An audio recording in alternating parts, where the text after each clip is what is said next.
नजर डालेंगे आलमी मंजरनामे पर।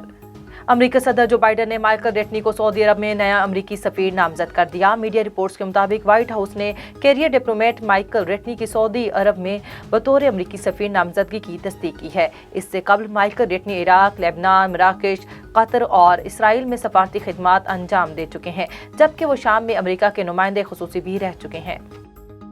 रमजान मुबारक के इब्तिदाई 20 अयाम में 40 लाख से ज्यादा अफराद ने उम्रे की सआदत हासिल की। सऊदी गज़ट के रिपोर्ट के मुताबिक सऊदी हुकाम के मुताबिक रमजान के आगाज से 20 रमजान तक 42 लाख अफराद ने उम्रा अदा किया। अमेरिका की जानिब से पाकिस्तानी की कौमी सलामती कमेटी के इलामे का खैर मकदम किया गया। अमेरिकी महकमे खारजा के नायब तर्जुमान जेलिना पोर्टर ने कहा कि अमेरिका मुसलसल कह रहा है कि इमरान खान के इल्जामात में कतई कोई सदाकत नहीं। जेलिना पोर्टर का कहना है कि अमेरिका पाकिस्तान के साथ दरीना ताउन को कद्र की निगाह से देखता है। मजबूत, खुशहाल और जमहूरी पाकिस्तान अमेरिकी मुफादात के लिए अहम है।